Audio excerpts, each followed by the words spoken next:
Good evening and welcome to the Public Service Committee meeting of September the 9th, 2025, times 5:30.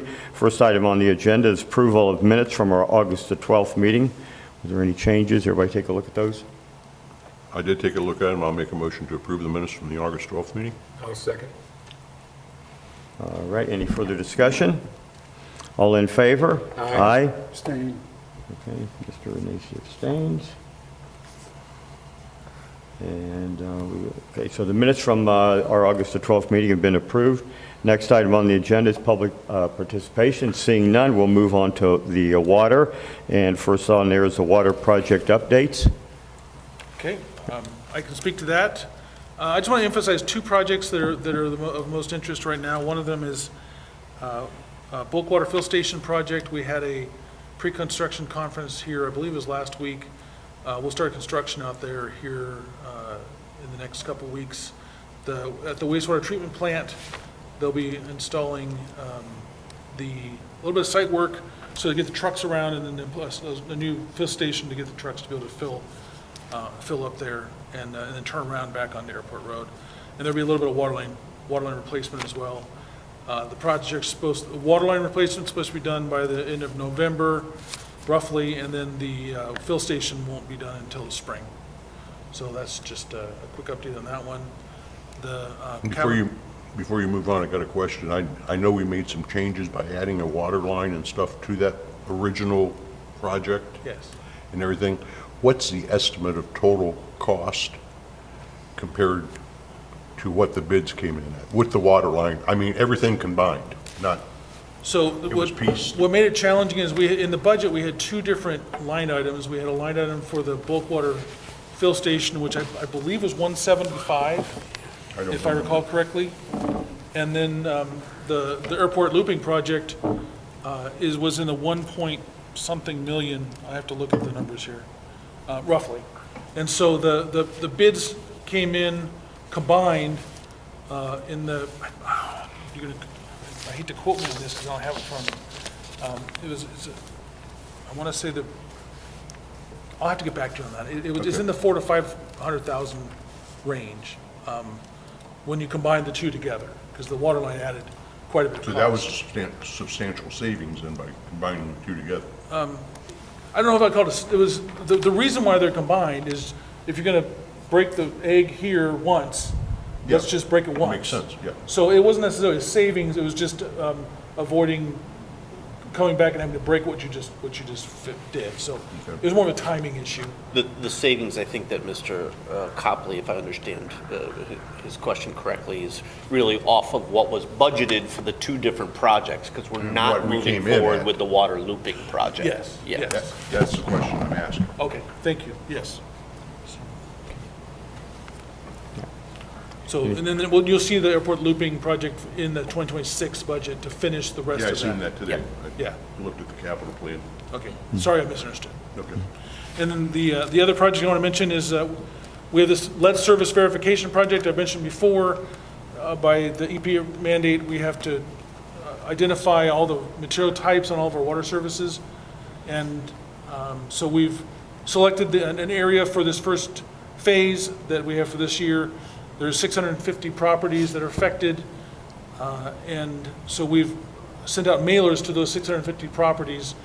And without getting into too much detail, we've informed them that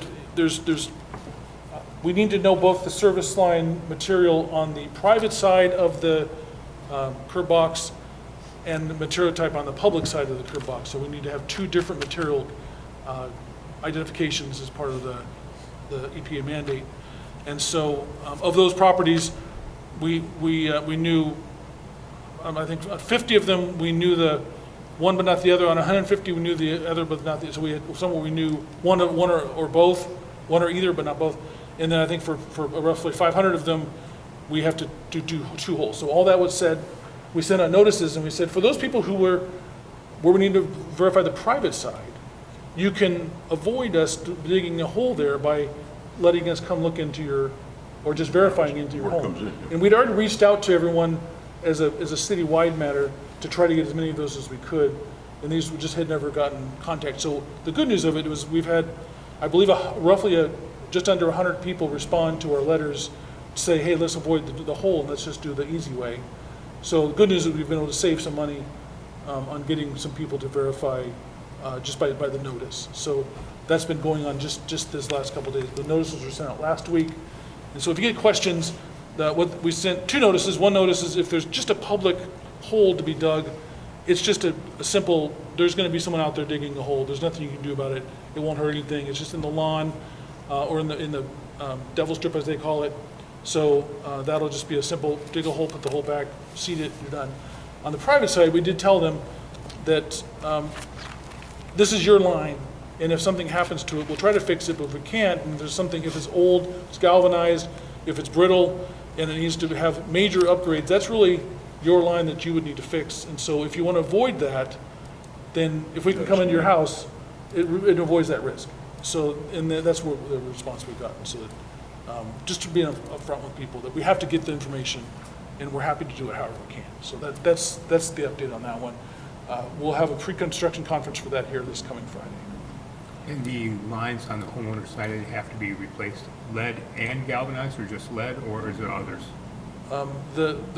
The mandate is for lead, and then for galvanized, if it has lead joints, Okay. those are often need to be replaced as well. There's a GRR aspect too. Do you want to speak to that? Yeah, if the EPA looks at galvanized lines and says if they're galvanized, they have more than likely been pitted over time. Absolutely. And pitting of that galvanized line may contribute, Mr. Parrish, to contamination by lead if it's present in any part of the line. So I would dare tell you that if it's galvanized, it will also more than likely need to be replaced. Okay. And that'll fall under the property owner 100%. If it's on that side of the If it's on his side. Yep. Yeah. Now, I was questioned about, by a property owner, the cost, if our water main comes down Lyman Street, say, okay, and it comes down the center of Lyman Street, their cost starts at the property line, or does it start where it makes the connection to the main? There is a curb box that is essentially a. Usually that's in the driveway. It's essentially, it's roughly in the sidewalk. Yeah. Ish, and so that's the dividing line. So Okay, and at there's the a curb physical, box. there's a physical curb box. Anything outside of the curb box goes Public- back to the main is Private. our responsibility. Anything from the curb box into the house is their responsibility. Yeah, Okay. it's generally toward the edge of the right-of-way line, usually between the road and the right-of-way line. Okay. In the sidewalk area or Devil's Drive. Okay. If I could just add to that, so again, that's the water example. Yes. Remember, in other projects that we've been talking about, there's also the potential for sanitary, and sanitary is a different line of demarcation. It is more towards the actual tap on the main.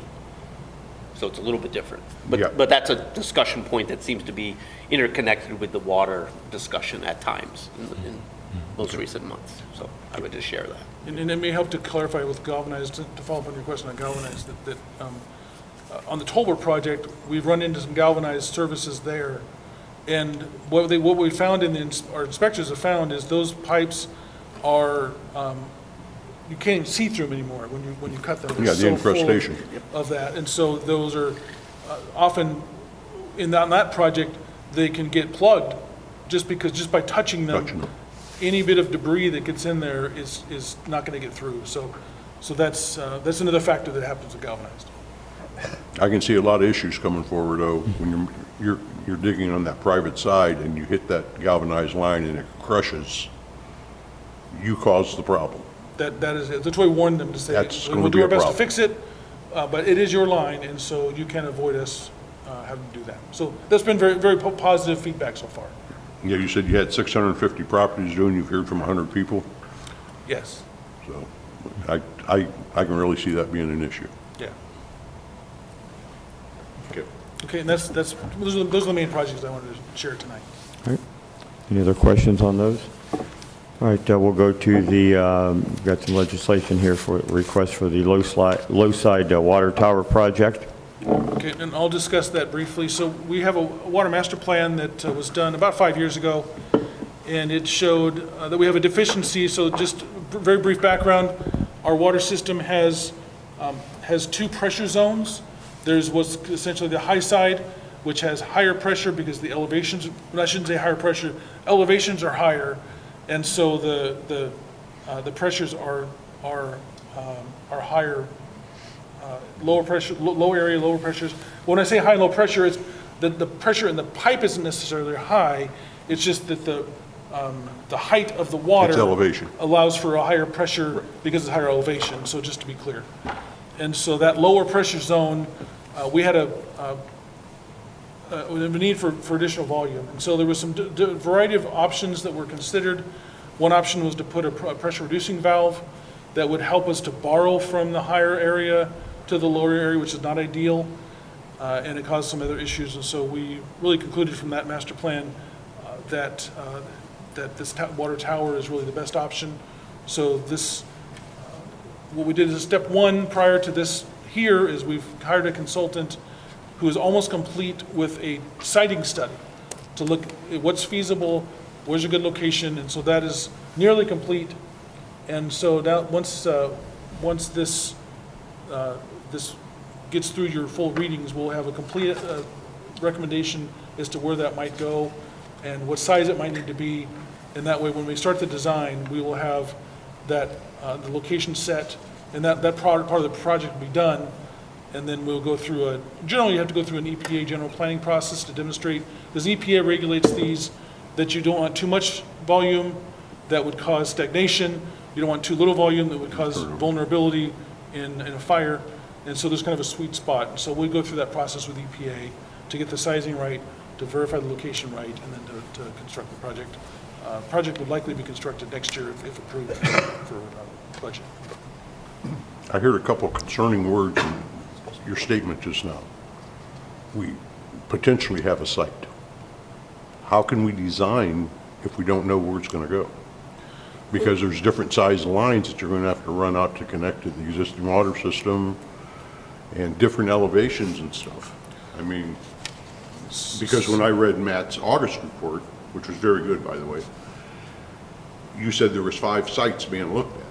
Yeah, it's all clarified, yeah. So there were 5 sites 5 offered. sites, but we haven't determined which site we're going to use yet. So in the So next, what are we going to design to? in the next week or Same two- thing I asked at the Brickyard project. Sure. So, in the next week or two, we are expecting to get a final report that just looks at those 5 sites, and gives us a cost estimate, what the cost will be for each of the 5. The factors are variable because each site's different elevation, so that the height, the water elevation needs to stay the same, so the tower height might vary, depends on the elevation of the property. What kind of pipes are available for us to connect to, and how close are they? And there's other factors about space and things. And so those 5 sites will come back with a recommendation about cost, other factors, and appropriateness. So that's due in the next week or two. So by coming to you now to say, let's get authorization now to advertise, this takes at least 2 or 3 readings. So then we'll be ready when we get this approval to have that report and then to move with the design with location known. I just feel we're putting the cart before the horse. Honestly, that's my opinion. You know, we got 5 different locations. And it's like, so I guess one of the options would be we can come back to you once we have the report. And then we would probably ask you for less readings if we waited till next month. Well, when I looked at the capital plan, correct me if I'm wrong, but wasn't this a water tower when we had the meetings with the department heads last fall and everything during the budget season? Wasn't this something we talked about for 2027, 2028? You're correct, Mr. Copley. It was. And so why did we have to move it forward all of a sudden?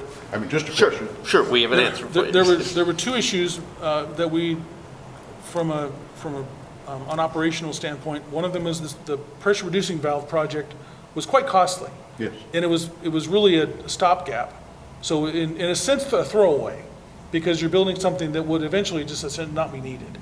And the second part of it was we had another budget item for a fairly costly tower cleaning, tower maintenance project. Relining and everything. And we were really concerned about the vulnerability. If we took a tower offline, we're really giving ourselves a vulnerability that we're concerned about. So we thought, well, let's delay the tower cleaning project until we have another tower, until we have redundancy. So the savings of the PRV and the vulnerability issues were the two that really caused us to take the cost we would have spent on that PRV project and devote it to this tower. Okay. So the budget authority was there, we just used it differently. Well, as you guys all know, in my past life, what I did, I always argued with engineering at that point that we should tie some way to connect the high side and the low side together. Because if you do have a tower go down, and that's why I supported the PRV, you know, wholeheartedly, because someday it's gonna happen, okay?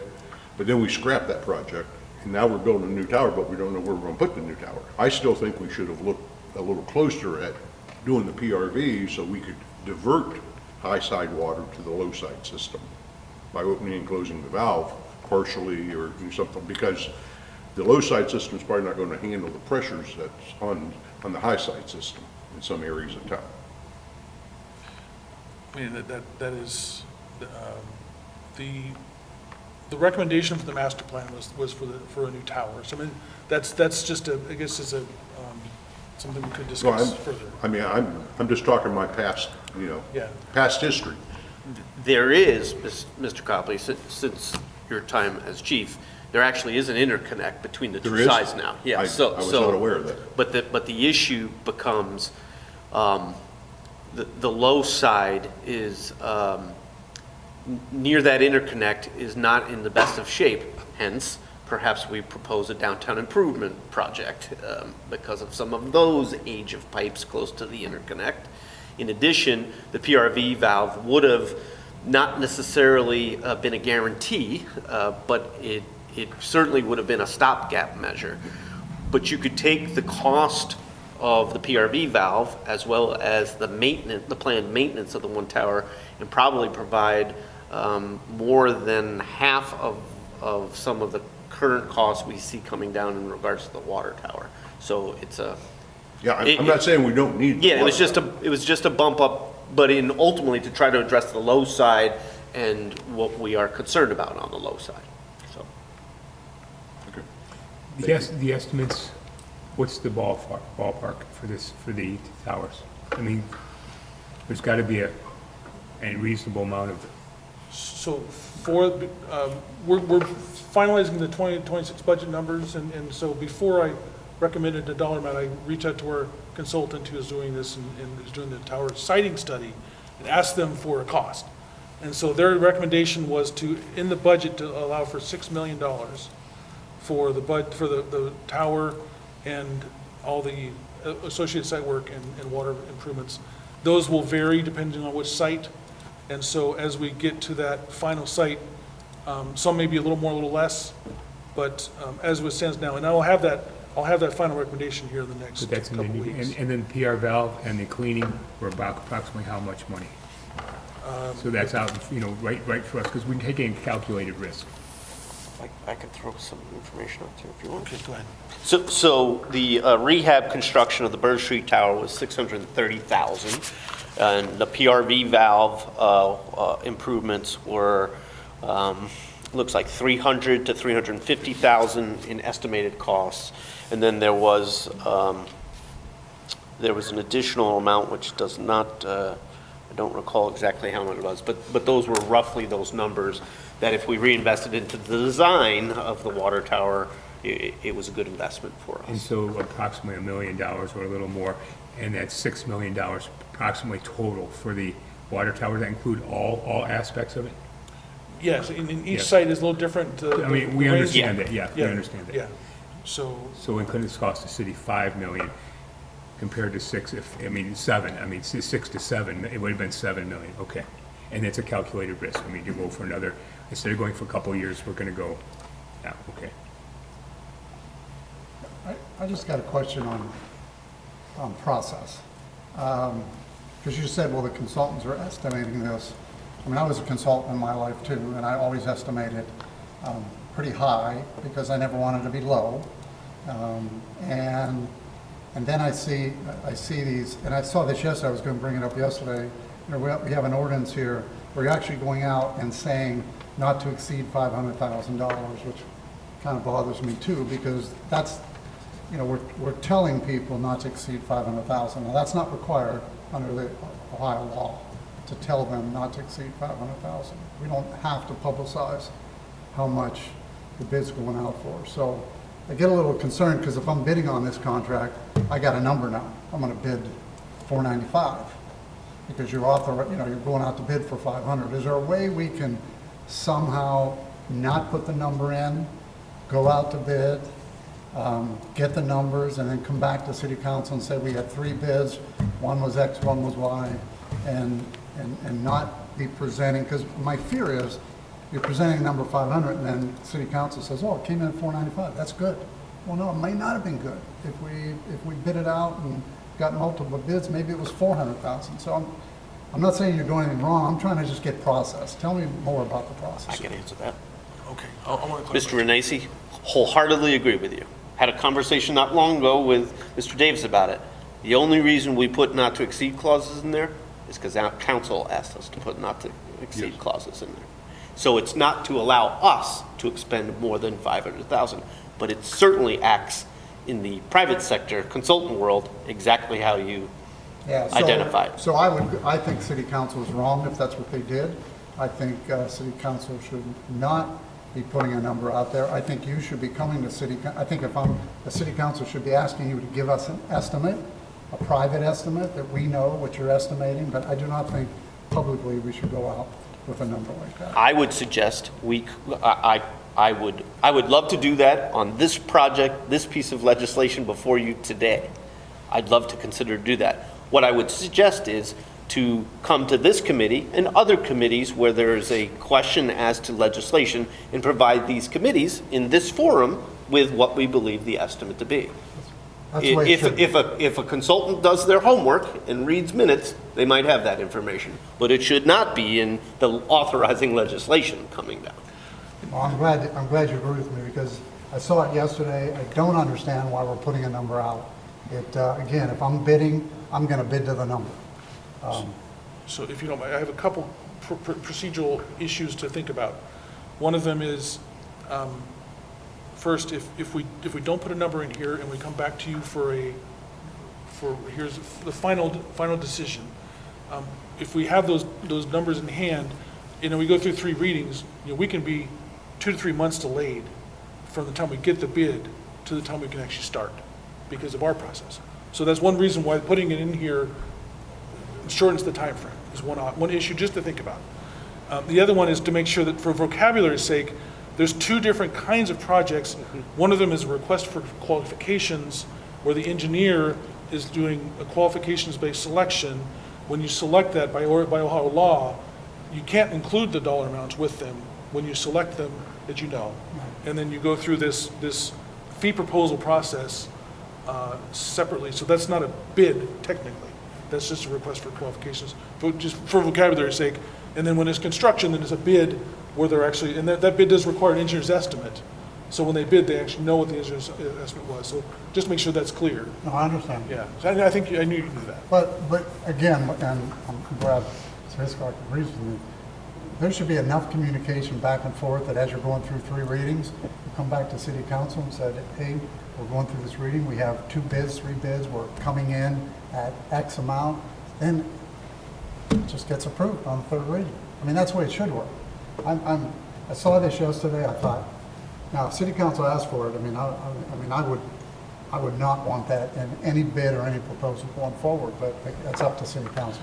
So to clarify then, so are you saying that it would go to first reading without the number? I think all these go with no number. I don't think you should ever put a number in the bid. And then at third, so then you'd amend at 3rd reading and put the number? Is that what you mean? Yes, you could. After you go out to bid and get enough information, then you let city council know that you have a bid, then you're saying, then you can amend it not to exceed.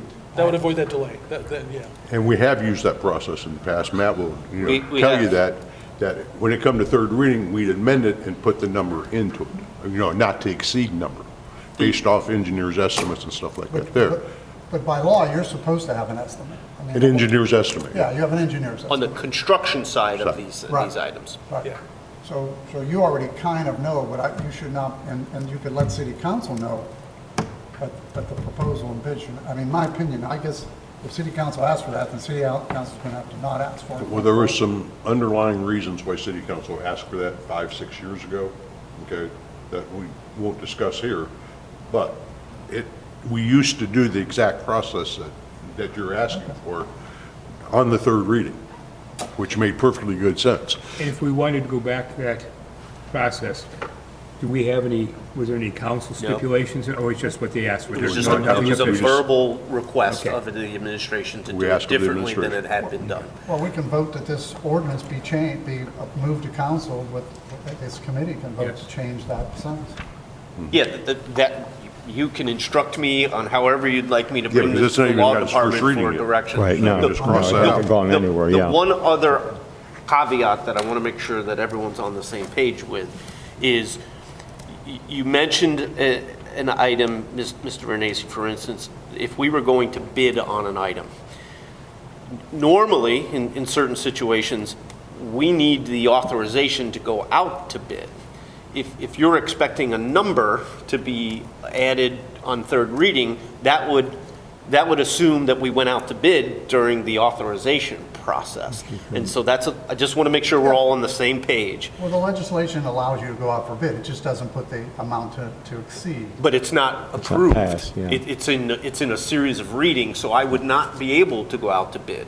If you're asking me, I think I can go out to bid and Right. receive bids without your authorization. What I cannot do is enter into an agreement or contract with any entity as a result of that bid until council acts and authorizes me to do so. But you're not signing a contract I to am not. receive a bid. No, what's happening is Mr. Davis and his group are creating bid documents. Engineers that we might have hired are creating bid documents. Those bid documents are posted. The period of solicitation is ongoing. We'll start to see things, but there's usually a date certain where those bids are opened altogether so that we wouldn't see something happening unfairly amongst consultants. But if you're expecting me to fill in a number on reading number 3, that means the bidding process was authorized, it all went through, we opened the bids, and now I'm ready to tell council at the third reading, please amend your legislation to add this number, which would all be very doable and workable and not provide a number to the consultants that are out there. So I just want to make sure Look, And we're then on the council same would make page. the decision on that third reading then, if this cost, is this project viable for the citizens of Wadsworth? well, I think what he's saying though, and I would understand, is you may not have the number in third reading. There could be that potential. And the case was then you would go to fourth reading. You could. That's what you would just go to fourth reading and then you'd authorize it, I mean, 2 What- weeks later. And what I am making reference to, and again, I'm not going to offer an opinion as to why this is, but for the longest time, we were able to go out to bid on projects were expected, that were contemplated in a budget, and we did not seek authorization from council to go out to bid. And when that was the case, the exact process, Mr. Renacci, that you're making reference to worked well. By the time the reading, which would allow me to enter into, as service director, enter into a contract, we would have bids opened and we would know what the cost is. You would also know at that point in time is, whoa, those bids came in way over what we either authorized in the appropriations budget or what the engineer's estimate was be. Folks, we're going to ask you to table the legislation that is before you, and we're going to go back and regroup and rebid kind of things. Do something different, change scope, whatever it might be to do that. So we have moved away from a process that was common in years past, most recently. I just want to make sure that I am understanding the committee's wishes, and I'll wait for all of council's wishes if necessary, to tell me what we can do in terms of seeking authorized bids. We will still come to you and ask for authorization to enter into contracts as a result of a bidding process. But if you're allowing us to go out to bids on contemplated projects, this process will work. It doesn't work, and I have the same misgivings as to listing not to exceed numbers in our ordinances that Mr. Renacci has identified, and it sounds like others on the committee understand, because that is a disservice to our citizens, and it's a disservice to our budget. Yes. Absolutely. I'm glad we're talking, because I'd actually, and I'm can ask the president and council that we take everything that we're bidding out and take the numbers out. We should not be bidding out with not to exceed. That's, And just make sure that the procedure, where there's really two scenarios that, for a construction bid, there is a bid opening date, bids are opened, really that day, we'll have the dollar amount, and we could come the next morning to a meeting and have that number. For a request for qualification, for a design project, the day that the envelopes are opened is a qualifications process that has scoring, that has qualitative and quantitative issues, and then when a firm is selected, then there's a cost proposal process that goes in. So that really doesn't have a firm, clean date to it. So that the ones that are construction bids would really be a very simple date. The ones that are requests for qualifications could languish a bit. And so you could have 4, 5, 6 readings potentially, just so you know, they'll be different. I think But there's no problem with in the that. best interest of the residents of Wadsworth, we should be doing that. We Okay. should be running the gamut. If it takes 6 readings, you do 6 readings, but you do it in a sense so that you get all the bids. And look, somebody may come in and say, I can do it for 200 because they didn't see the 500. Nice. Yeah. And they may not be qualified, but you at least got to look at it.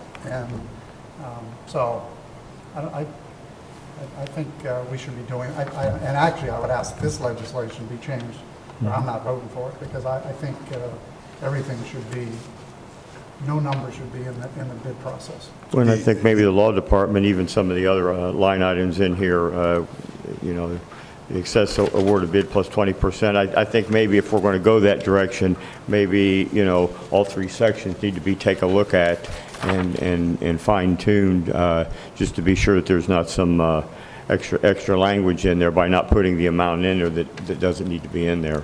20% state law. It is. Well, that's the, yeah, We yeah, can't change it. right. That's state And law. I don't know that it harms anything to be in the I think state legislation law at is that actually point. 10%. It used to be 10% on certain projects, on all projects, but then they changed it 2 years ago, I think it was.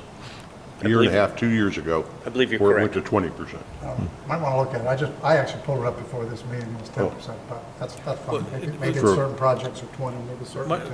my understanding for the most part is if it's a state-funded project, it's 10. 10. If it's other than Municipal state, projects or it's 20. township Generally projects, then it's 20. Generally speaking. That's what I've been told in the past. I would make a motion on this, if that's what we're doing, that we have the law director look at it, make the changes, and then bring it to the next council meeting, so we're not slowing the process down. Yeah. Yeah. I'll second that. Yeah, okay. All right, we can do that then. Not to, Mr. Copley, I Right. know you wanted to say Yeah, something. one thing I wanted to say, the only place where I still like to see numbers not to exceed is like when we buy police cars, okay? Because you go to the state bid thing, that locks you into that state bid price. Or, we use different Sourcewell, or, I still think it's important to see those numbers there because it's not a bid. But even then, they should give you the number, and then you bid it so that you can go to other entities and they don't see the state bid number. Yeah, but there is no bidding. No, the state purchase. Well, I believe we should be doing that too, so that's up, Okay. that's up. I'm not, when I get to that committee, I'm gonna say that too. I think we should be taking the state bid and bidding it out and letting all. We did save money on several vehicles, not going with the state bid, but we had the state bid price and we took it to the dealerships and said, here you go. Well, that's what we should be doing. That is We the have done that. process. Yep. Yeah. So traditionally, we are, if you recall the resolution, we are beating the state bid price for the same vehicle by going locally and contracting with it. No, now, normally, they're not taking a bath on those vehicles, so it's not a tremendous amount of savings, but there has been, it allows us to purchase it through the state contract at a lower amount. But even that, to be honest with you, and I know that's not this committee, if you go to a dealership, which I was, and you told me the state price is $85,000, I'm gonna tell you can do it for $84,000. Right. If you go to the dealership and say, we got bids, we'd like to have your bid, and I'm not smart enough to look at the state bid, I might come in at $75,000. No. So it's just that's the only reason I think you don't put the numbers out there. You let- Yeah, that's fine. And if they do their due diligence, they should say, well, here's the state bid price, I'm gonna cut it. But you may even save some more money by not putting a price in. Okay. The only other item, not to beat a dead horse here, is a little bit of a clarity item that Mr. Davis brought up. So when we're in a request for qualifications position, where you're normally seeking professional consultant assistance, architect, something of that nature, an engineer, the process is a little bit, this might run afoul of the way Mr. Davis looks at it, the process is a little bit different than a bidding process. It's quite a bit different, actually, than a bidding process. And so you're not talking about cost when you're out seeking qualifications. You cannot talk about costs. It's only after the fact, when you have ranked your consultants 1 through 5, you begin with number 1 and you try to negotiate an agreement at a certain price. It is not uncommon for entities to begin those negotiations with number 1. The number is not correct, and you say, thank you, I'm moving to number 2, and start that process. And so that's where we would actually come to you with a number, because it had been agreed upon during a scoping and negotiation session. And it's not law, it's a violation of state law to make it a bid. It is. It is a cost proposal from firm 1. If we can't come to terms, that's rejected. Cost proposal from firm 2, and so on.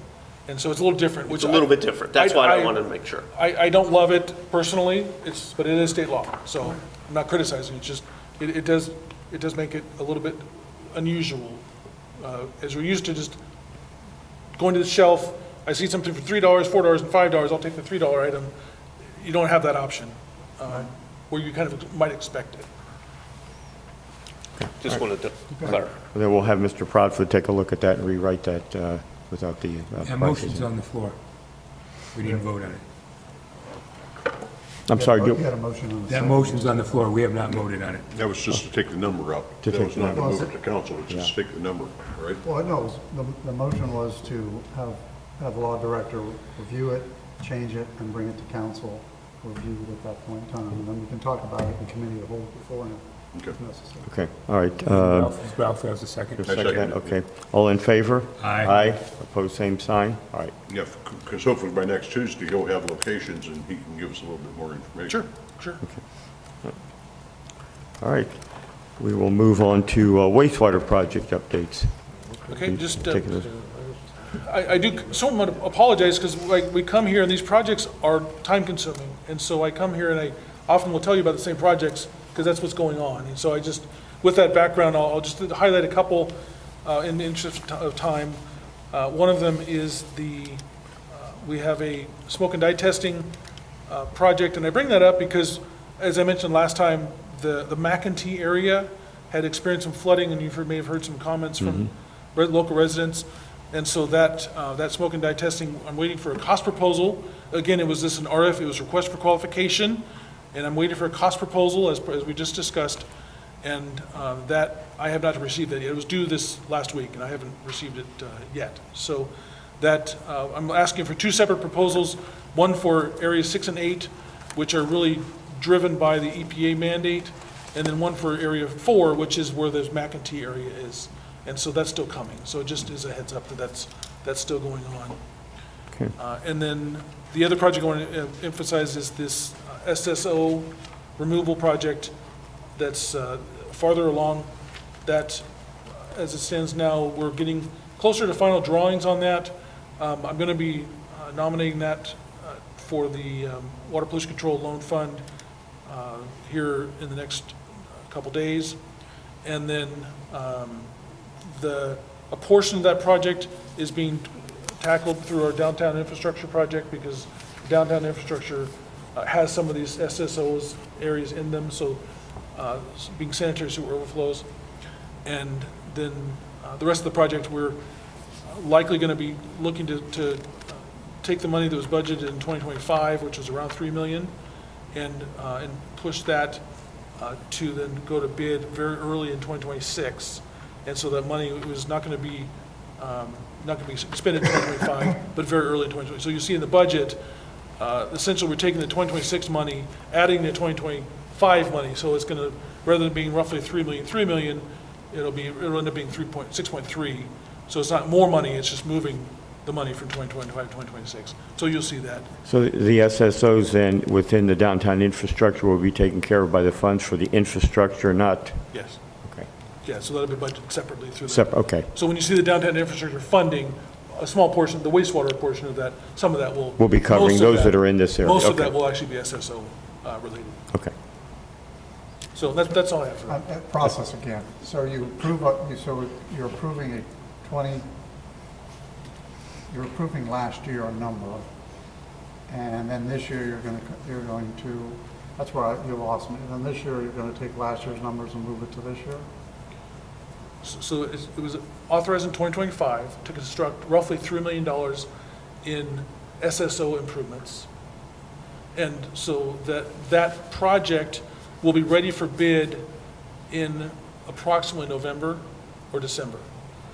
And so, and then the It was recommendation. authorized in the 2025 budget. Yes, in the 2025 budget. So we're essentially saying, well, rather than entering into a contract in December of 2025, Kathy Fix has preferred that we just wait and then enter into a contract in 2026 and not have that carryover of the 2025 funds. So then just moving the money to 2026 budget. Right, so that's what I was saying. So you're gonna reduce the 2025 budget, increase the 2026 budget. Yes.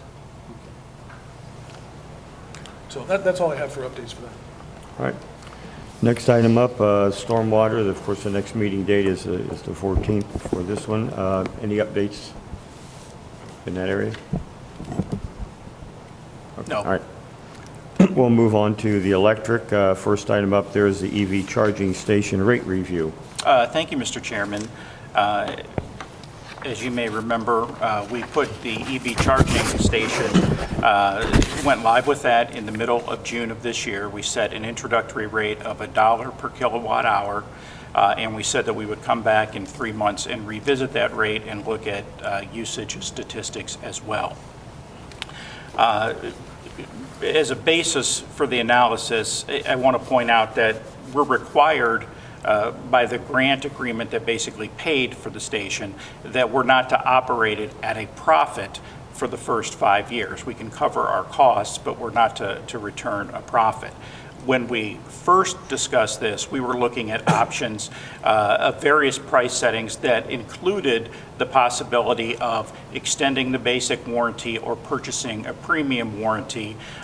Since that time, NOACA has agreed to pay for the extension of the basic warranty, so there's no additional warranty cost, so that's been factored out. The rate analysis, incorporating all of the relevant costs, comes out to a rate of about 25 cents per kilowatt hour. That's based on a number of pieces, parts. You've got roughly about 9 cents of that cost relates to the cost of purchasing the power, the cost of electric supply. Roughly about 7 cents on that relates to the rest of the electric department, the portion of the budget that would be expended here. Maintenance and admin, which would be the costs that, the expense of my time, the treasurers, the auditors, et cetera, to, handle reporting or do what we need to. And then cost recovery at about 4 cents. So, for example, if we charge $1, we get 85 cents back because 15 cents goes to the manufacturer, Flow, F-L-O, a Canadian company, basically for processing the transaction. The cost recovery piece, in essence, gets us to basically recover almost all of that cost. So when you throw all of that into the bucket, it comes out a little under 25 cents per kilowatt hour. I've rounded up to 25 cents even. Based on the analysis that we've done, so I've done a total of now 3 market analyses where we basically just took a look at the rate methodologies, how other stations charged, and what they were charging. There's a range of rates for the kilowatt per hour model in the neighborhood typically of about 20 cents to 48 cents. The average market rate for somebody that's just charging by the kilowatt hour is 43 cents. There are different rate structures. The kilowatt hour appears to be the most popular. In common benchmark rates there are 20 cents, 25 cents, 35 cents, and 48 cents an hour. One nice thing about the kilowatt hour Model 2 is it's basically a simple cost per kilowatt hour, which tends to be the easiest for residents and station users to understand. There are some methodologies that charge a flat fee per session, or they combine a flat fee, almost like a fixed charge, plus a kilowatt hour charge. Some stations could charge by the minute or by the hour. Sometimes if, they might have an idle parking fee. In other words, if your vehicle, you charged your vehicle and it's just sitting there and it's no longer charging, but you're taking up the space, preventing somebody else from using it, maybe there's an hourly charge for that. And then, although rarely, there is some time of day pricing, so maybe it's, 48 cents during a non-peak time and maybe 59 cents during a peak time. So all of that really falls against the backdrop of station usage. So we've been open approximately just a little shy of 3 calendar months, and the station's been used a total of 87 times. Total sales at the station, and the station has 3 different charging ports. There are 2 standard ports, which typically could charge a vehicle fully in 4 to 6 hours, depending on how depleted the battery is, the model of car. And then there's one level 3 charger, also known as a fast charger, which can typically get a battery to, say, 80% capacity in about 30 minutes. So the statistics I'm talking about are for the combination of all of those, although I can break them out as we go through them. Generated a total gross sales of about $668, actually just $668.97. Of that amount, we paid $99.96 to Flow as their transaction fees. Revenues to the city about $566. Direct costs, which would be the cost of the electric supply, about $104, leaving us a surplus of about $462. The average price per session of usage is about $7.69. The average session is approximately 97 minutes, about a little over an hour and a half. Certainly the standard chargers account for the bulk of the use. About 83 of the 87 times the station's been used has been used by somebody using one of the 2 standard chargers. In terms of by the month, we've seen, we started with 7 sessions.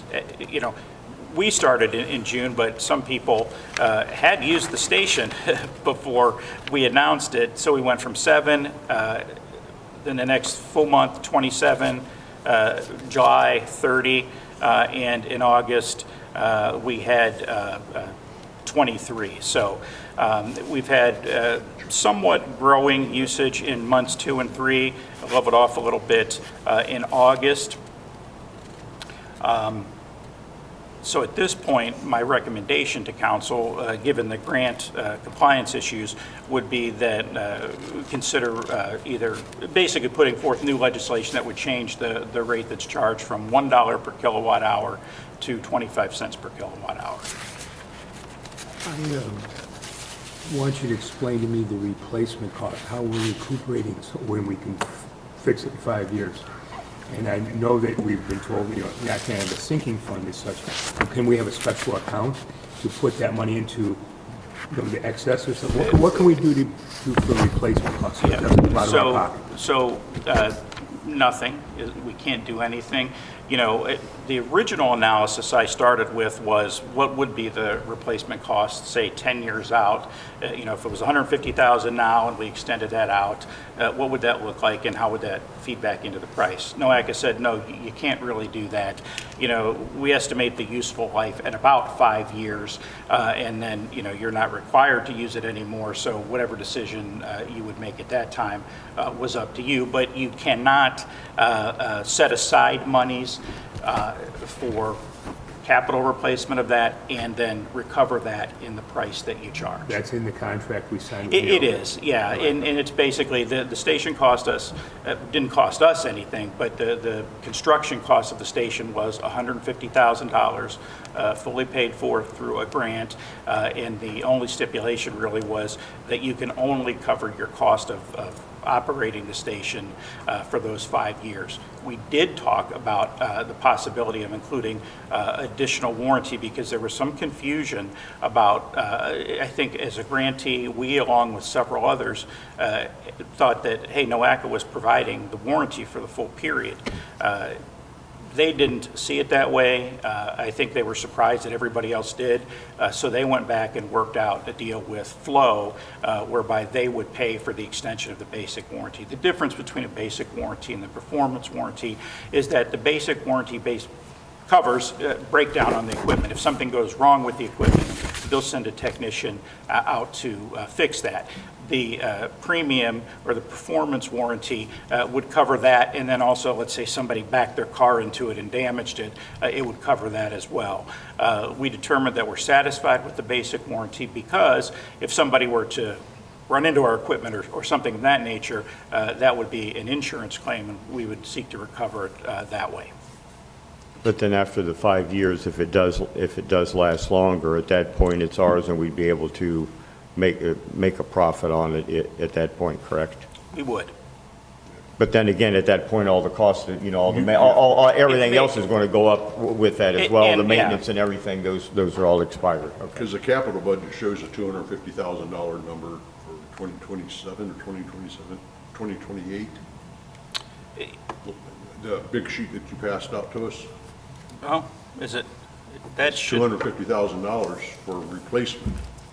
Oh, so that was based on my 10-year analysis, and that's something that may or may not be approved. I mean, we're basically required to turn it on, so we can't. But we can shut it off in 5 years with no penalties. That's right, we could. Okay. We could. That's the point I was trying to get to. So going back to your numbers, you had a recovery number of 0.04 cents. That's recovering what? So I thought that was recovering depreciation, but. No, it's basically recovering, as an example, if somebody's charge was $1 and we paid 15 cents to Flow, that would basically recover that 15 cents to bring us pretty close to the dollar. It'd be like, 99 point some cents. So, and that is an allowable, that we are allowed to recover that cost. Okay, and then you said it's approximately 25 cents. Your estimates are saying that if you charge 25 cents for the next 5 years, based on your estimates, it costs the city nothing. Yeah, it built into that slight increase, reflecting maybe a 3% inflation over the years. So, we've got basically the cost of our electricity, the cost of the remaining electric department budget, and then our time, and then that, those combined costs are inflated by 3% in that they, drive the rate from, from 25 to like 28 cents over that period. You can evaluate this every year and come to council and adjust it, right? Well, it doesn't even, the rate can be adjusted at any time. But I'm saying you could, instead of like closing our eyes and waiting for 5 years, you probably should be bringing this. Oh, out. yeah, And then, yeah. So let's assume 25 cents. Then in the end, you have a station that in most instances is totally worthless because they said it's worth only about 5 years, so we're going to run it out 5 years. So now the city has pretty much a system that probably 5 years from now is not going to be worth anything. Now, we don't know that, but, cars are changing, batteries are changing, and I am sure that in 5 years, that probably will not be of any value. So there will be there'll be something the city has to do with that. There could be a disposal cost Right. for that. But you got the grant money, you put it in, sounds like it's moving forward. I was going to propose that we bring it down to like 38 cents, 35 or 38. City of Medina's charging 35 cents. And when you draw a bar across the averages, 35 cents is the average. Because by lowering the rates, we may increase our traffic, okay? Yeah. Because you haven't built in any idle time here or anything like that, like some communities do. At That's $5 correct. an hour and that kind of stuff. That's correct. So if we have a guy that parks his car there and goes to work and then comes back 8 hours later, the car's already been charged for 3 and someone else wanted to charge, that's costing us money. There is no idle time. Yeah, I mean, it's, you know, it wouldn't be using electricity, so we wouldn't No. incur a cost that way. But it's used But in it would spot. prevent us from collecting Making money. potentially additional money. That's correct. Now, and I'm also assuming here that, of course, in our cost, we did not purchase the equipment. However, everyone else that we're comparing these to with the higher cost, they probably purchased, the cost of their equipment is probably in their numbers, It is, correct? and there's an assortment of, you know, both public and private, you know, some of these stations too. I mean, it's really, hey, my hotel has one, but it's really for hotel guests, or some of them, hey, my company has one, but it's really for employees.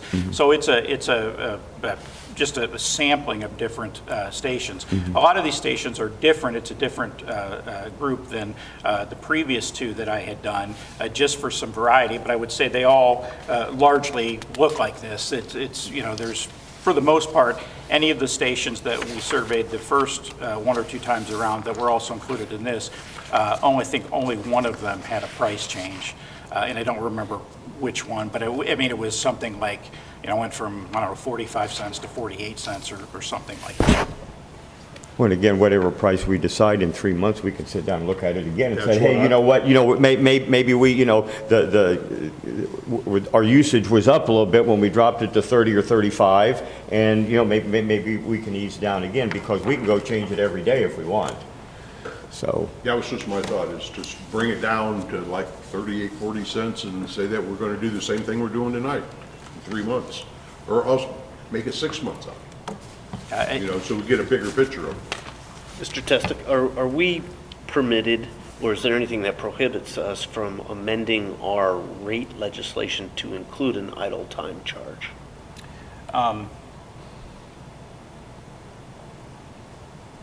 Well, I think I don't think there's anything in the grant that's specific to that language, but the charge, you know, would basically, I don't have a good answer for that, only because, you know, if we had an idle time charge, in essence, we'd be collecting money with no expense to us other than, you know, potentially lost revenue. So you know, maybe that gets classified as something else, a parking fee there that's not part of that, or it's, you know, considered that we would be making some money on that. I would say it's relatively rare. You know, I think the one that I noted that had the parking fee, I think was like Terminal Tower. And, you know, so we could try that, but my gut tells me that, you know, if we included it as part of the fee for using the station, that then that would be part of it would return a profit, versus just saying, okay, this is how much to charge, and oh, you know, separately, if you leave your car here, you know, the city has a charge, but. We're proposing legislation, is that what this is? Well, yeah, so they ask of you guys is to tell me what you would like the new rate to be, and then I'll ask the law department to draft the legislation. I kind of like Ralph's idea, you put it at 35 cents, and then you do an annual adjustment every year, and every year you come back to city council and make an adjustment. Okay. Yeah, if electric rates was to spike or something like that, we've got, I mean, room for adjustment. As long Okay. as long as the legislate, however it is, you have to come back to council annually. It's only good for 1 year. I'd buy into that. Okay, so. and with Mike keeping track of the numbers, if something radical happens in between, we can call an audible in, you know, in 6 months and change it then as well. We wouldn't have to wait for a year, so, yeah. All right. Who does go, I mean, and again, this is just questions. I would think the better place to put that was probably somewhere up by the highway where people need it, because who uses that? Do we know? I mean, because I would think somebody downtown would, because if I had an electric vehicle, which I don't, but if I did, I would just plug it in my house. So do we know who the users are in that area? And by the way, I was thinking if I have an electric vehicle down here, I'm going to plug it in and leave it in all night and come back and get it in the morning. Who stops that from happening? Well, idle time. charge. That's why I bring Yes. up the idle thing. I didn't So see it anything was, in here. you know, I'm not sure how that site was selected because it was selected before I got here. But my understanding is NOACA did some big site survey to help different communities determine where that would be a good place for that. And I don't know if the thinking was, hey, potentially people that might be using this could be coming down the highway, they'd get off, they'd come into downtown Akron, maybe they, you know, put their car there to charge it and they go eat at a restaurant or something like that. But I would say, you know, other than, you know, the kind of card they use to pay for it or the, you know, the payment network, there's not a lot of, I don't have other detail that, you know, it was a Toyota this or any of that. I think it had to go on public property as well, I believe. Well, definitely, I think that was a requirement of NOACA. So what I'm hearing from council is to ask the law department to prepare legislation for 35 cents a kilowatt hour and to for 1 year, and then we'll revisit it. Yes. Okay, let's go ahead and make a motion and go ahead and do it that way then. I'll make a motion that we ask the law department to do legislation for 35 cents per kilowatt hour for the EV charging station till September 1st of 2026. All right. Second. Okay, any further discussion? All right, all in favor? Aye. Opposed, same sign. All right, there we're good. Thank you. Thanks for all the analysis on that.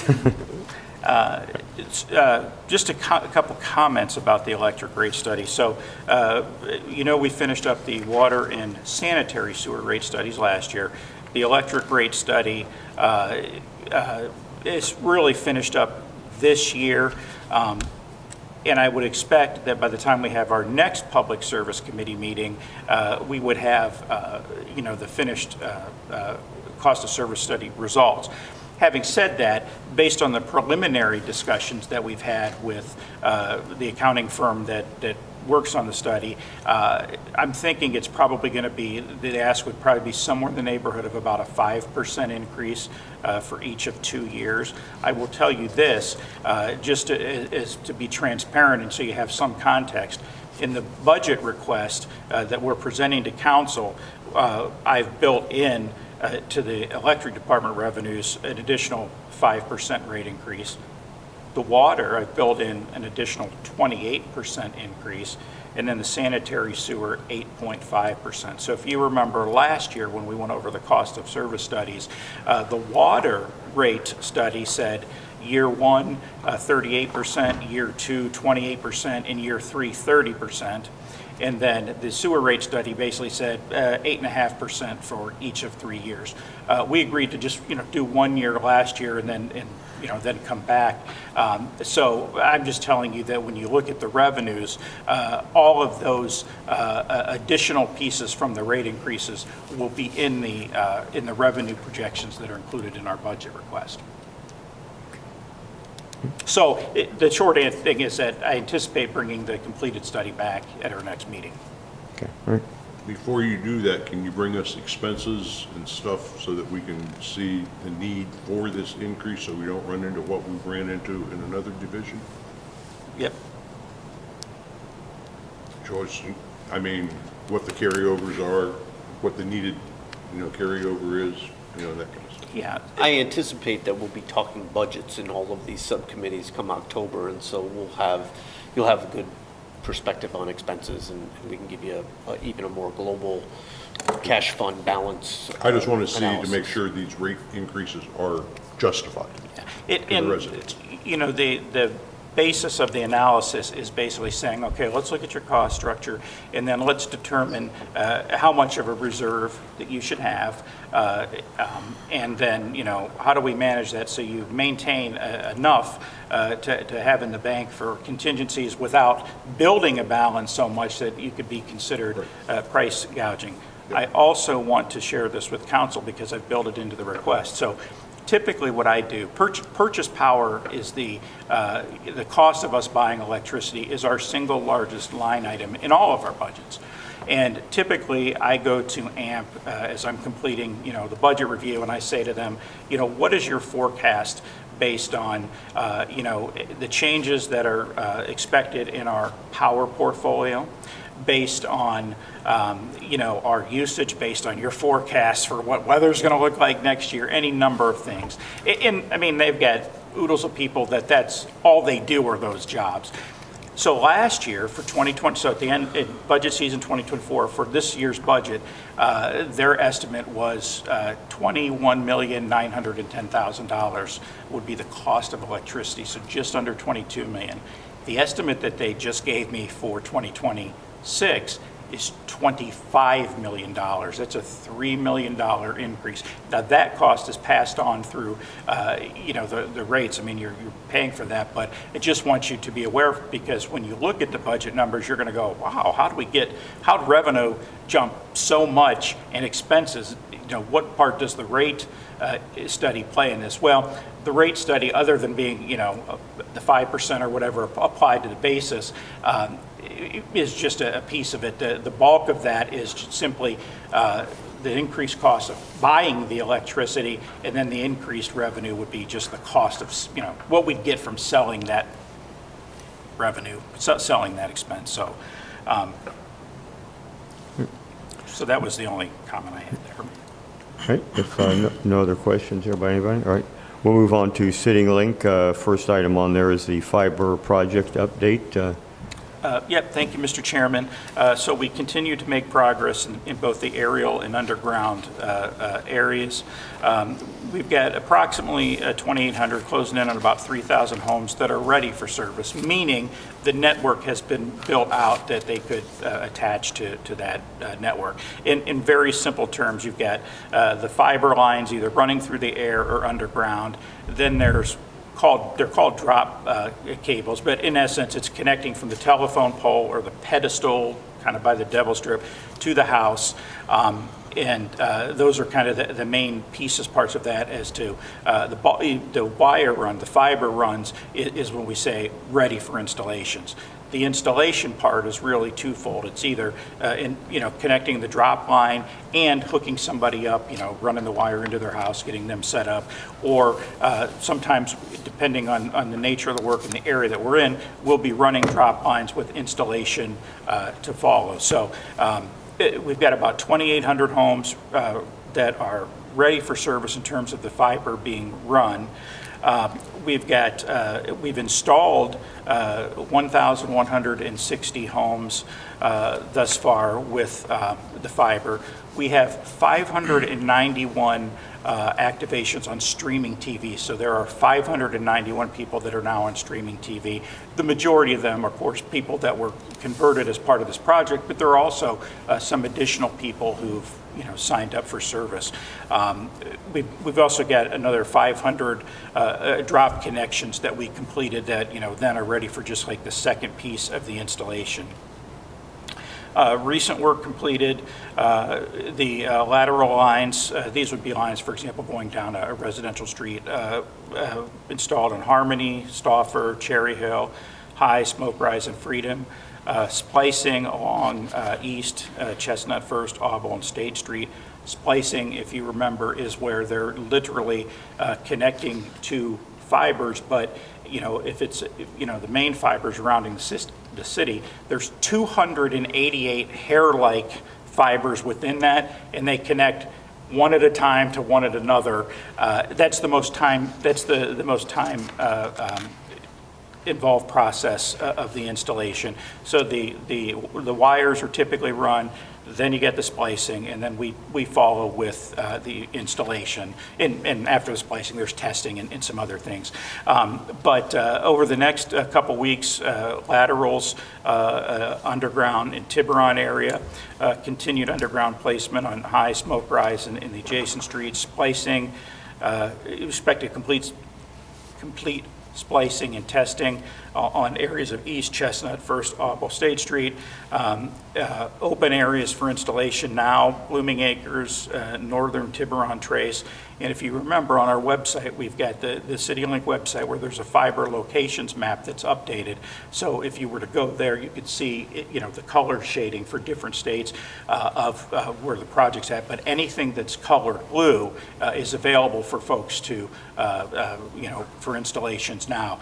I will say, one of the things, and we've got a plan in place where we're, making the calls and being proactive at setting up the appointments. But, one of the issues that continues is that when the work's ready and we reach out to people to schedule an installation, it's when they get back to us, and sometimes that might take a second or third notice. We've had some success by, basically saying, hey, after 3 shots here, if you don't get back to us, you're going to be out of service. But that's probably the piece that is impacting, the guy's ability to get out there and install fully. We did reach 50 installations 2 weeks ago. Typically, our goal is really to shoot for about 40 installations. And now understand that, different from that installation, they're also doing drop work, and they're still troubleshooting, and they're doing a number of things. So the guys are pretty busy overall, but the project seems to be going reasonably well at this stage.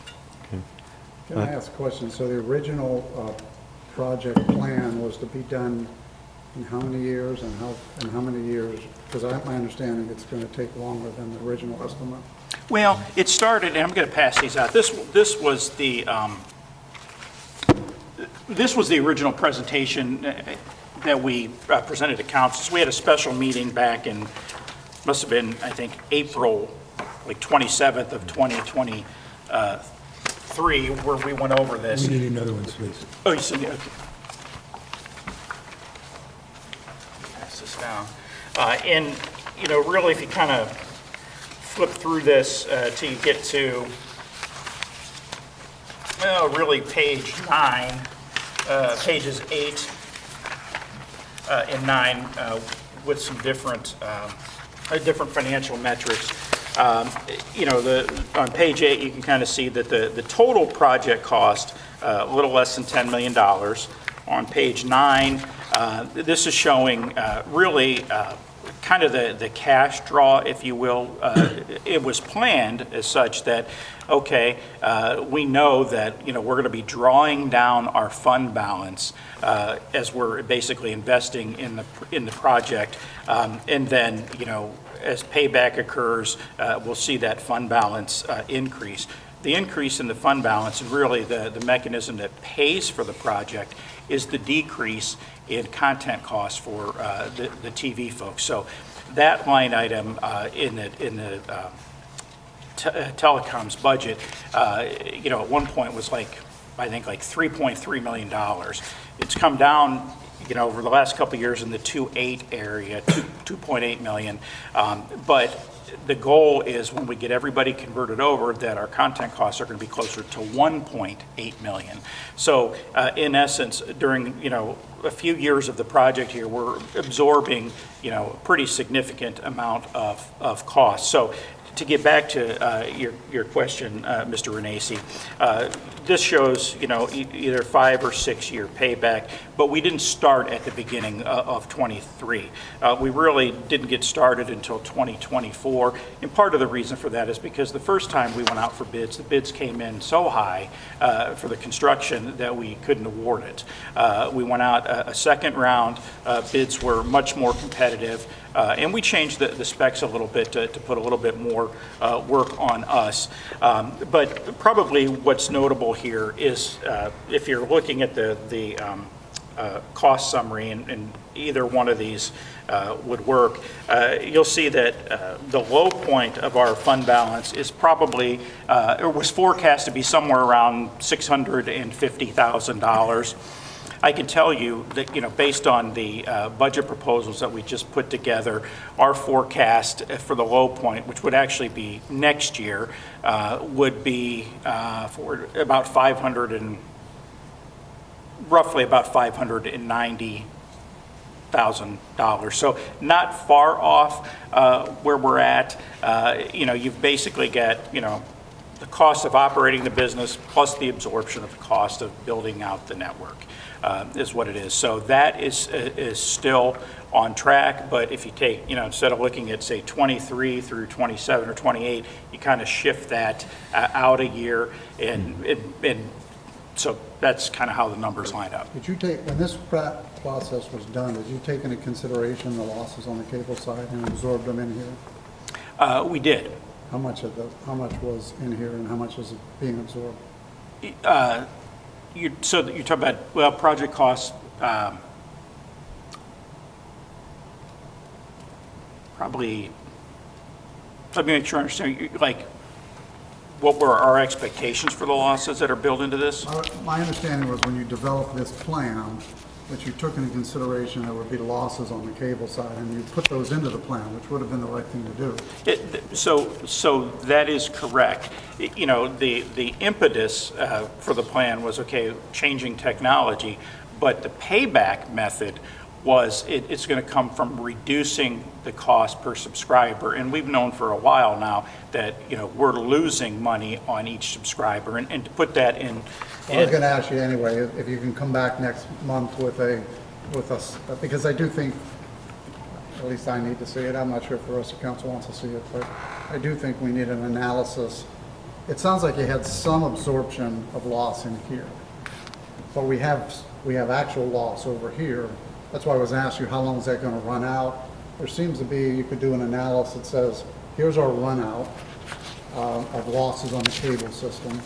While we figured in so much losses, and then we have three choices, and I think council, in my opinion, needs to see that. I mean, I'm talking about with the cable side. On the cable side, do you abandon it because you don't want the losses anymore? In others, do you run out the losses and accept that? Or do you sell the asset that you have today to another provider and hope to build back later? I mean, in a business, that's what you would do. You would say, I'm not going to absorb these losses. I'm going to, I got something that it's not, so let's look at them all, and then council can make a better decision, especially when it comes to the cable side. Because I do think the cable side, as I said to Mr. Hiscock, I'm a cable subscriber. I'm happy that 17,000 citizens are, paying part of my cable, because that's actually what's happening. But that's not really what should happen. So we got to look at that. It isn't, and when we look at telecom as a whole, because this is something we've talked about considerably, is if you siphon off the TV piece of this, does that impact the internet side? And we think that it does, because a lot of customers like having everything together, and if they're going to go somewhere else for TV, they may go somewhere else for internet. But the way that this plan would work is that those losses eventually get turned into a situation where we're exceeding the cost of our content, the big line item, and then basically those are a big part of, after the project's paid off, of how the fund balance grows. And just to give you a little bit of information, and David, I think you had asked me this, you'd asked me about like the margin. So right now, we sell basic cable, I think for 27, and our content cost is 35, and then our content costs go up to about $121. So if you're looking at that, on our basic tier, we have about a negative 30% margin on the middle tier, 36%, and on the high tier about 16%. Under the new under the streaming model, we'd go to a 6% margin on the basic. And remember, we have three tiers of cable. We're one of 4 tiers of the streaming, and then you'd have a 24% on one of the two middle tiers, 26% on one, and a 15% on the premium. Now, that specifically is looking at sales price to cost of content. we look at it also that, okay, that's great, but if we're covering our content costs, but then overhead and everything else is, we're still It's not losing money. apples to apples. That can't be, that can't be. And just to clarify, so the numbers that I sent out, because I know there was a little bit of confusion about, well, wait a minute, why are you saying, 300,000 here and $1.3 million there? They were showing two different things. So the way we track, our actuals to budget in our system is it basically says, okay, actuals on revenue are year-to-date revenue coming in. Actuals on the expense side are year-to-date expenditures, meaning money out the door, plus any unencumbered balances. So as an example, with the cost of content, we think it's going to be around $2.8 million. So that 2.8 gets in there. And then, whatever we've spent, let's say $1.9 million has been spent, you still have the remainder of that, the other $800,000 or $900,000 that looks like an expense at that point in time. And that's just the nature of how the encumbrances and expenditures work together. So that was the first analysis. It was artificially high because you only had half a year's worth of revenues in there. So you didn't have all of it. The second analysis, though, was just showing the difference between the sales price and the cost of content, because that's really the driver that brought the rate increase to the forefront, is that those are the costs that have gone up so much that have kind of flipped us into negative territory on that. But I still think you can come up with that. I I mean, and by the way, I want to, again, sometimes history is good. The reason we got into the cable business in Wadsworth is because Time Warner was charging $75, and we were able to do it at $35, and we were producing something good for the community because the community was able to get a $35 rate. But since that, and it's not Time Warner anymore, Comcast has now dropped the price down to a Wadsworth rate. So the savings, Bill Lyron, who sat over there years ago, used to say we were saving every community member $35 a month, and he was actually right. Today, we flipped that. So I think that's the reason we really should be looking at it. Yeah, I would offer up that, I think from our perspective a little bit,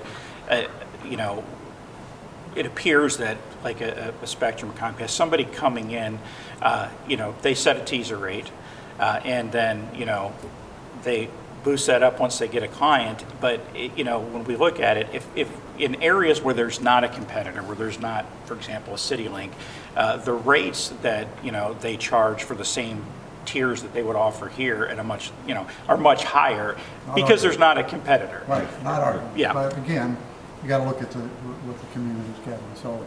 Okay. I have a question. You started out this with an assumption that if we cut out the cable, we'd lose those subscribers and because they may change internet. What is the basis for that assumption? What kind of data do you have for that assumption? Yeah, it's just, I don't have hard data other than, in talks with our telecom manager, and Kevin, if you don't know, was in the sales side of things for many years before getting into the technical side. So he's got pretty considerable amount of experience. And, he says, hey, look, customers like to get a package. They like to get, they're getting their internet. Hey, I want to get my entertainment package with them as well. And I think, he's approached it kind of from the view that, if that service can be profitable, that's almost like the add-on that you can sell to an existing customer. And the concern would be that if somebody leaves and goes to a different TV product, they may get internet there and then be reluctant to come back. I understand, yeah, understood that, but I don't know if I can't that point assumption to- is true or not. And I would like to see if, that assumption is factual. Because we all make assumptions and then we find out, that was just our knowledge and it wasn't necessarily true. Well, and by the way, you hit it on the head, that's a business decision, probably not a city decision. See, when I get that, it's because the city, I used to argue this 10 years ago, the city shouldn't, this is a service that is not a requirement of cities. It's great that we have it, but it's not a requirement. And if you take the losses and you add those up and you put them in an account, and then all of a sudden you go out with internet, you now have that much more money to sell the new internet service that you didn't lose for the 3 years. So that's what I'm trying to get at. We need to be looking at all that. Absolutely. It's a business. So, if you're losing $500,000 a year and it takes you 3 years, which is why I said, what's the build out? That's $1.5 million you've now saved that you can turn around and then sell this new internet service. I'd rather be sitting in that situation than be 1.5 in the hole and trying to continue to sell. And I mean, again, I think that's what we have to look at. It's all about the taxpayers' money. And as you said earlier, they saved money and now they're not. That's a business decision also. Maybe the capital or the private enterprise can do a better job than we can as a city. It's more profitable. The only thing I will say that is positive for our cable system and our internet system and our electric system is we do have the best service and recovery and all of those things. That's the value. I will agree with that. That's the 100%. value Totally we're agree adding. with that. Before we move on, there's one thing I'd like to bring up about our marketing. You told us we have approximately 2,800 homes ready for Yeah. fiber, but we've only got 1,160 installs. What's the backlog Yeah, right now? Because well- when I read Matt's report again, there was a 1 or 2 day backlog. Yeah, So we don't have people beating down the door to sign up for fiber. Do we need to take a look at our marketing?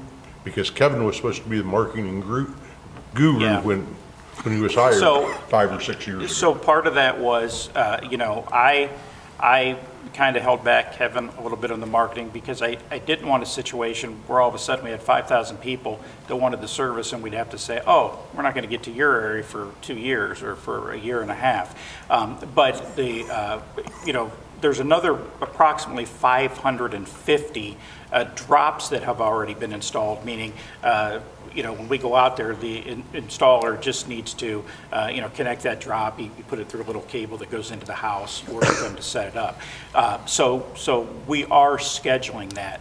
Part of the problem has been, we make an awful lot of calls and oftentimes call people 2 or 3 times before they agree to the installation.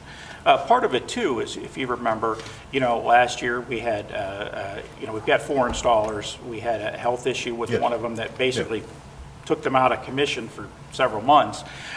So we're boosting those things up. Our projection of how many installations we could do a week is less than what we originally thought because as we've gotten into this, it's been more time consuming to maintain the system, other aspects of the system than, being able just to devote installers. So our focus in the direction I've gotten from Matt is that get the installation numbers up because Well, what I'm saying, let's get the Yeah. installation numbers up, because that brings return, which brings It these does. numbers down. So we started a program where our CSRs are calling folks, and I get a call log of how many calls they're making every week, every day. We've also provided training to them. We're also shutting folks off, and when our guys are out working, they're hanging tags, doing whatever they can to notify people.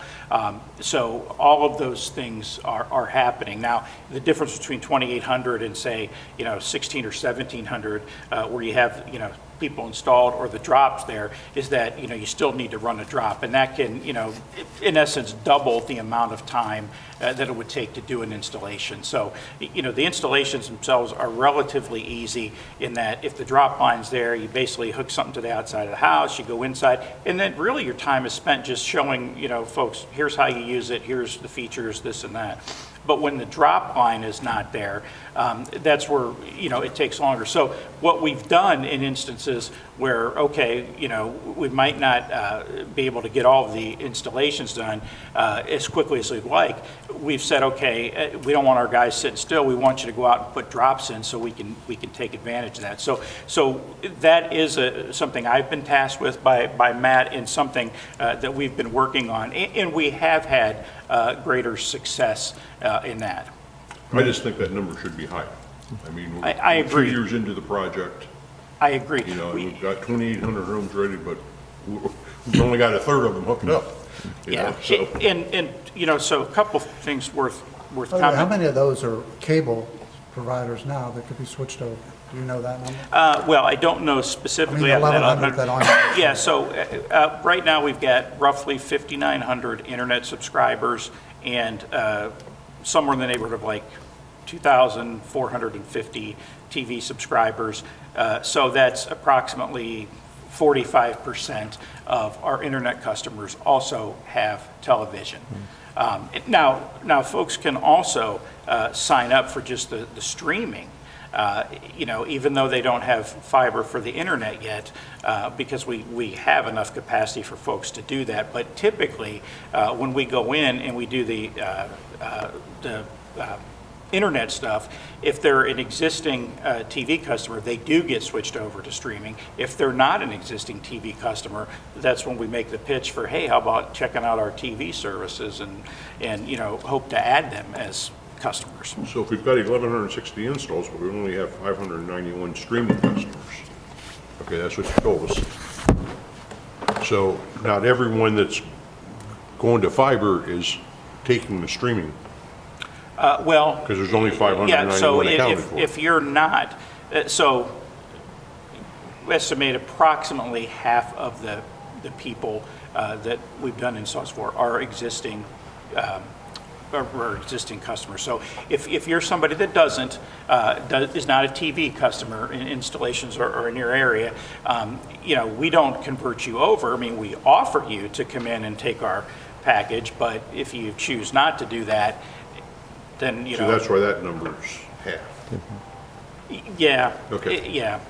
Okay. And with all the calls that are going out, CSRs, they're still offering the evening installation if I'm not home during the day. They're still giving people that option, correct? But again, those people have to call back to say. That's been, okay. Maybe the part that we weren't prepared for is that the assumption was, okay, we'll get in an area, then we'll call, we get all these people set up.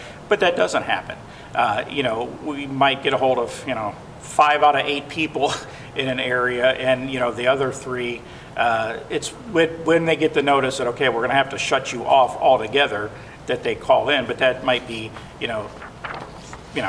3 attempts at leaving them messages before that happens. I agree with Mr. Copley. I'm going to move back to that. Can you share with us your plan or how you are going to increase those numbers? That marketing, because that's what we were pushing for. And you just please share that with us. Yep. Okay. We will That's move probably on. part of the, Yeah. that should be part of the whole Whole thing. thing that you sell us, that you show us next month. Okay. We'll move on to the water meter improvement project. Updates on those installs, Mr. Tester? Yep, so this project is going quicker than anticipated. So the endpoint, you basically get your water meter, which has a register in it, and then it is sending data to what's called a meter interface unit. We call it an endpoint. But that's basically the piece of hardware that is then sending the signal to different they're called collectors, but different parts of the system, and then it gets transmitted to us. So it's the part that's sending the read instead of driving down with somebody in a van or the guys that would walk around with the meter books. We were at the end of the life. We could not get replacements for the system that we have now.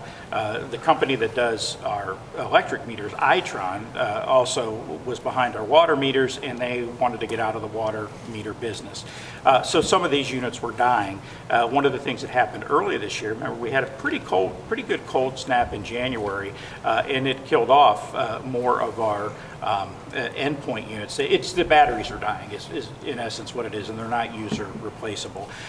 So we basically said, okay, we're going to need to replace these. Went out for bids, chose a Neptune equipment company, which used to be part of Neptune, the manufacturer of water meters, and we hired them to come in and replace those units with the goal of we're actually doing installations or replacements of about 1,000 a month, and we estimated it probably takes anywhere from a year to a year and a half to do it, depending on weather and this and that. Well, they started just under about 2 months ago, and they are up to about 2,700 that have been completed. So they're zooming through this.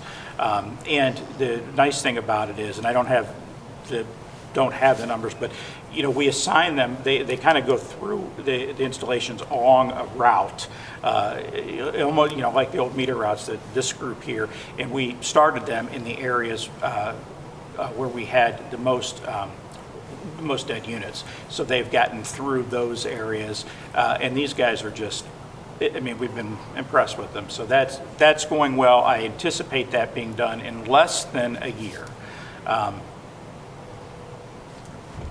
And again, that's all done on the outside. It is. They do not have to get into any of the Yeah, houses so, for that. and, you know, we've stressed to them, you know, we've shared on social media, we've put it on our utility bills, put it on our website, and these guys know, you know, you've got to have your vests on, you've got to, you know, people need to know that you are working, you know, on behalf of the city, and this is part of the project.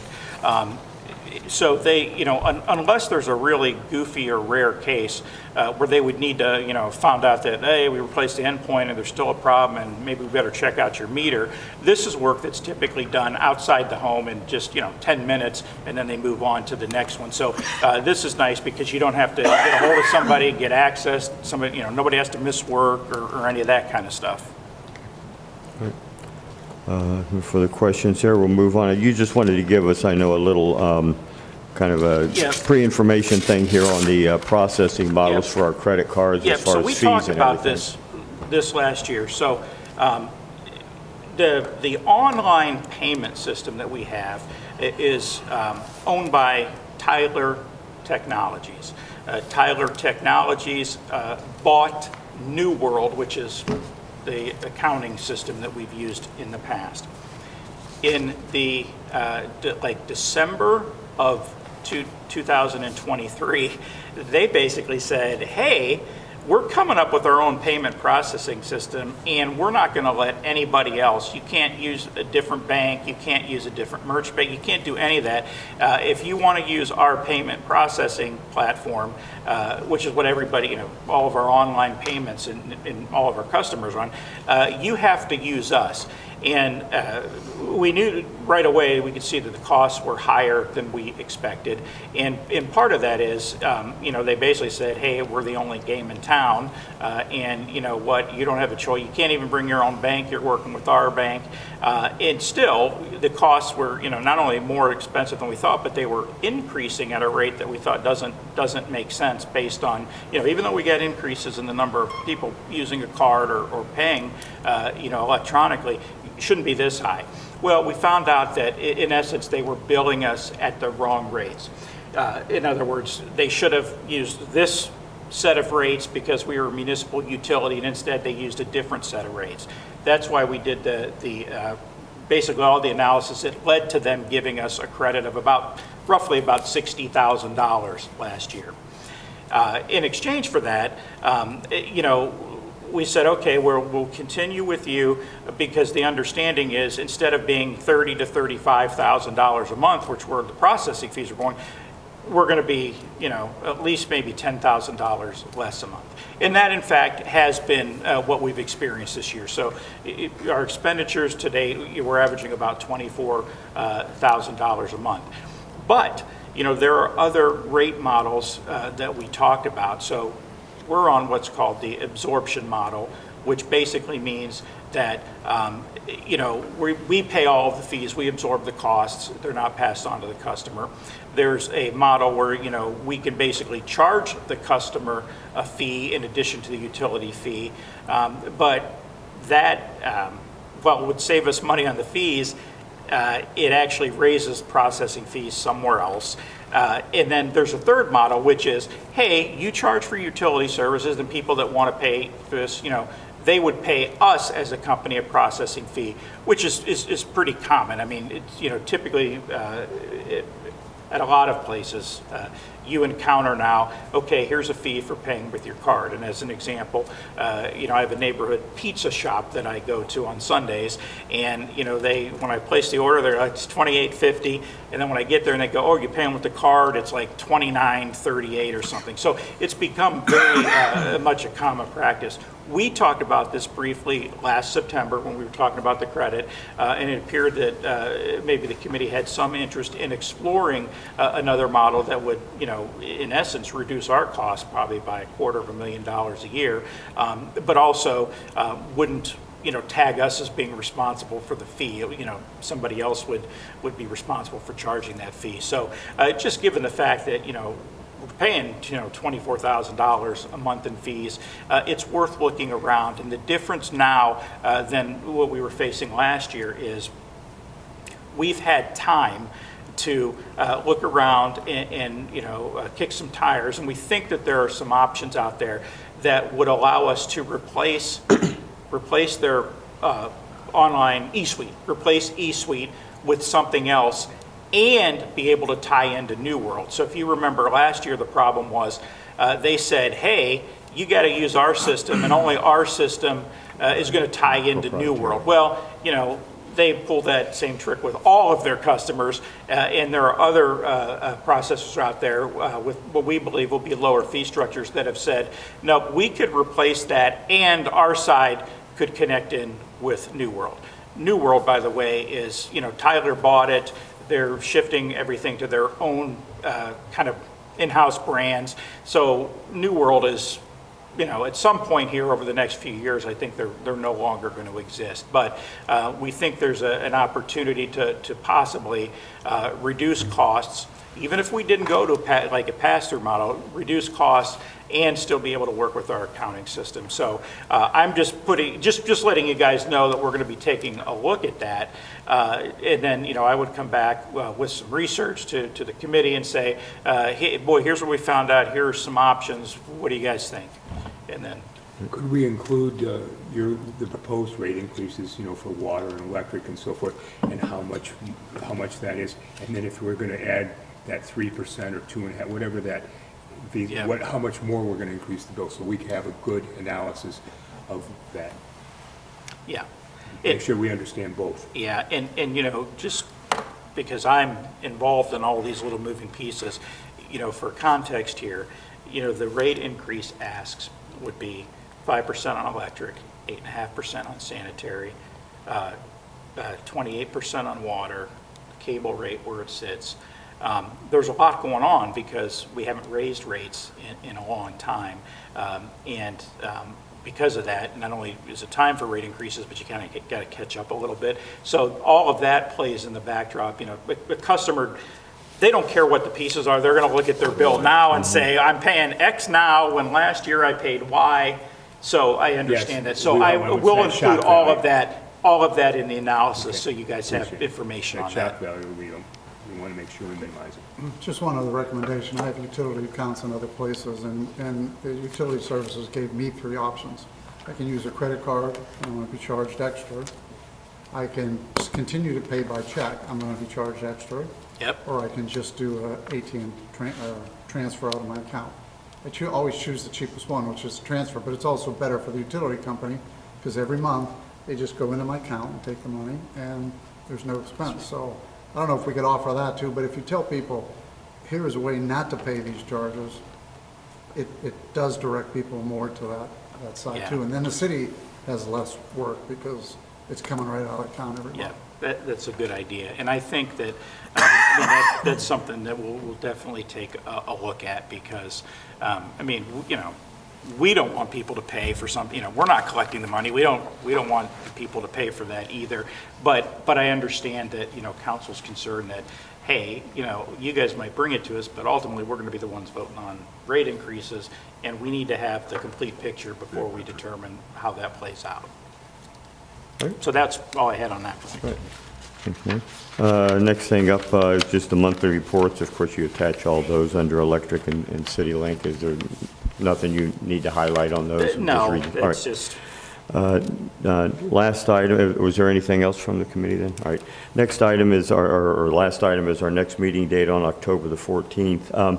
I have maybe a request here. Can we, is okay with the committee? I had a 6 o'clock commitment come up on the 14th. Can we move that to maybe 4 o'clock because we'll have budget or?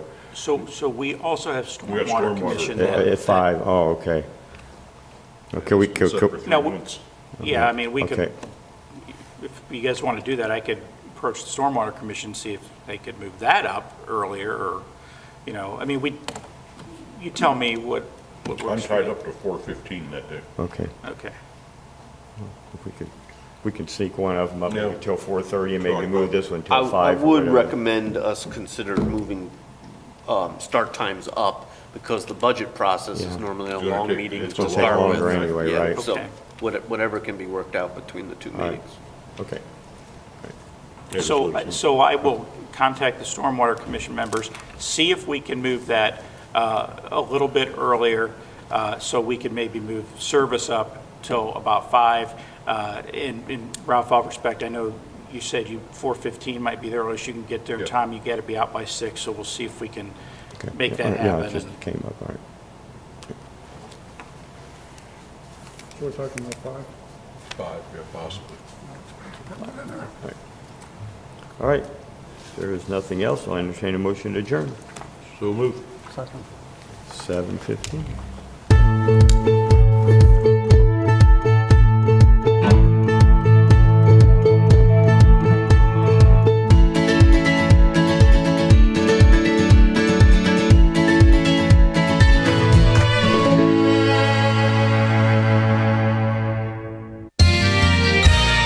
You are watching WCTV, Wadsworth Community Television.